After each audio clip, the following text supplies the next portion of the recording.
Let's take a look at these numbers, pretty much in line with expectations. Run us through the kind of pressure the business is still under, very broadly speaking. Good morning. Thank you for having me.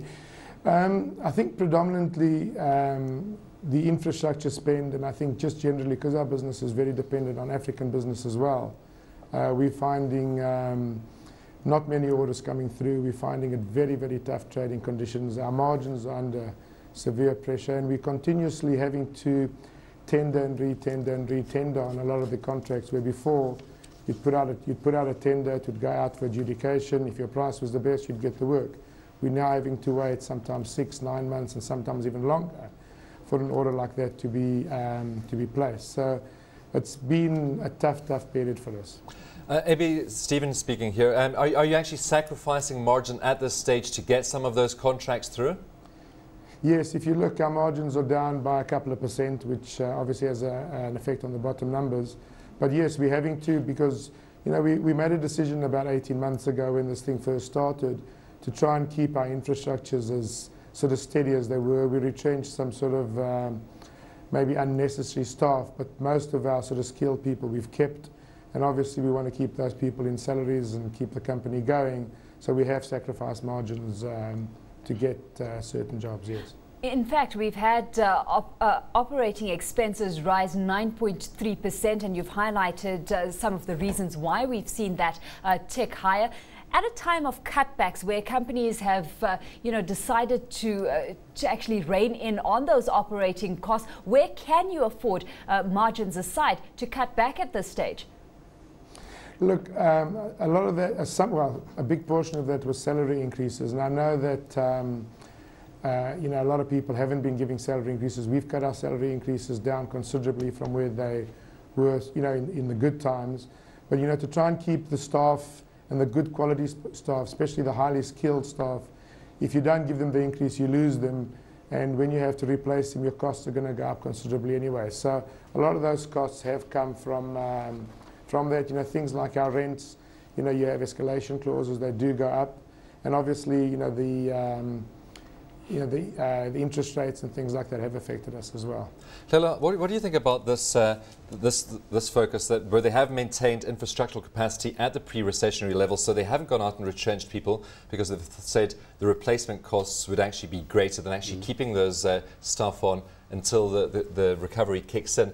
If you look at that compared to what Standard Bank's been doing, where they are going out, cutting staff, slashing 2,000 staff, in fact, and of course you are going to have a recovery at some point and you are going to have to rehire. How would you view that? I think it's a positive thing. It's just because I think it costs more later on to go out and get recruitment costs, get people in, and then retrain these people, not just to retrain them to do the job, but to provide the level of service that's commensurate with what clients want. And if you think that you are 1 or 2 halves away from that, you might as well just stick with it. I think Standard Bank is doing this because it really does have a structural problem. Strategically, I think they've focused on Africa. They've let South Africa down a little bit.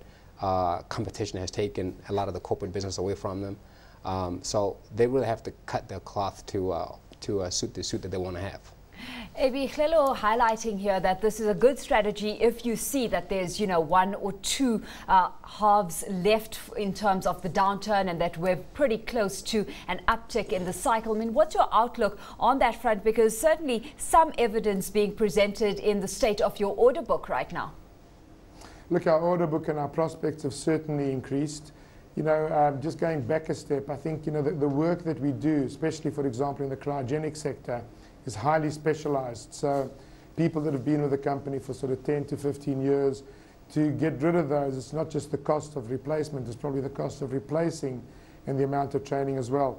On the second question, I mean, certainly, I wish I had a crystal ball to foretell what was going to happen, but we have certainly seen people like Engine hoping to sign a long-term contract with them on the petrochemical side. We have picked up some work with the power stations. In Africa, we're certainly starting to find, the commodity prices going up, an upturn there. And if you look at our prospects have doubled from sort of our result presentation at the end of February. Hi, Abie, do you have enough cash resources to keep you going for the next, I guess, year and a half, if not two, should the slowdown continue to be at these levels? Can you continue to pay the workers and pay the rent and pay whatever other obligations you have from your cash resources? Look, I'm not going to lie. It's been a tough period for our cash flow.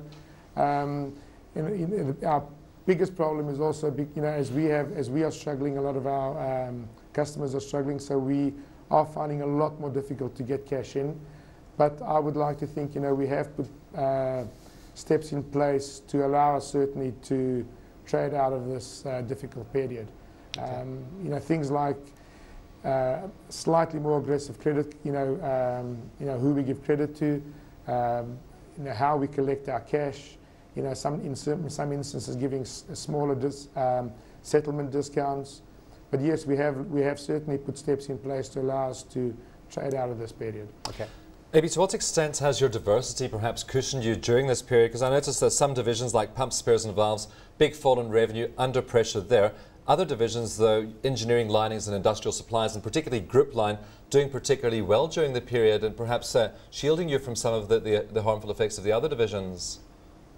If we look back over the last sort of four and a half years, our diversity is really what's kept us going, because because we're not specifically relying on a specific sector or a specific customer base, we have it has definitely cushioned the blow for us. Engineered linings, for example, 18 months ago was at 3 times the level where it is now, where group line last 18 months ago was just about sort of an average business. They managed to pick up a lot of contracts, a full order book for about 18 months, and they've certainly helped, and the margins have been very, very good there as well. Abie, certainly building up of that diversity hasn't come to a halt. You did make one small acquisition very recently, buying a CryoShield, that effective March the 1st this year. Now an acquisition by PSV of Turbo Agencies as well. Run us through the latest development, that of Turbo Agencies, and what you see that bringing to the business from here on out. Okay, just going back, CryoShield was a strategic acquisition. We needed to have that to consolidate our cryogenic business. Turbo, what we looked at is, we've always said we want to strengthen our African footprint. Turbo has got a fantastic business model, and they are based in Botswana. They are based in Kitwe, believe it or not, next door to PSV Zambia. And they are based in Lubumbashi, which is the southern tip of the DRC, based on the Copper Belt. They have some phenomenal agencies for tooling and equipment. And our plan is definitely to put the PSV products, specifically things like pumps and valves, into that business. And we've already found, because of the excellent customer base that Turbo has, we're already having, for example, picked up inquiries for our engineered lining business for a customer in Zambia. So for us, it's really to start expanding. The business model that we have with Turbo, we like so much that we're looking at taking that business model and starting an operation in Zimbabwe, and very soon after that in Namibia. Lolo, I know that PSV is a company that probably falls off the radar of many fund managers. It is quite small, but really facing some of the same headwinds that we're seeing across the engineering and construction sectors at this stage, where things just aren't coming back to them quick enough. I think that's true, and I think that in the market people tend to prefer the likes of Hideko, which have, I guess, a longer track record, a better track record, also in the same sort of space. Well, not same sort of space, but they do industrial engineering and mining stuff, but probably have a little bit more liquidity. But if these sort of stocks or companies rather, are pretty much their future is determined by what happens with the markets they're in, and they seem to have no way to protect themselves against that. And so if they're cheap enough from a valuation standpoint, and I haven't looked at PSV at all, but if it's cheap enough and you know that it can trade its way through this problem or trade its way out of this problem, all you have to do is to wait for the cycle. And if you can make that judgment, it might bear out pretty well in the future.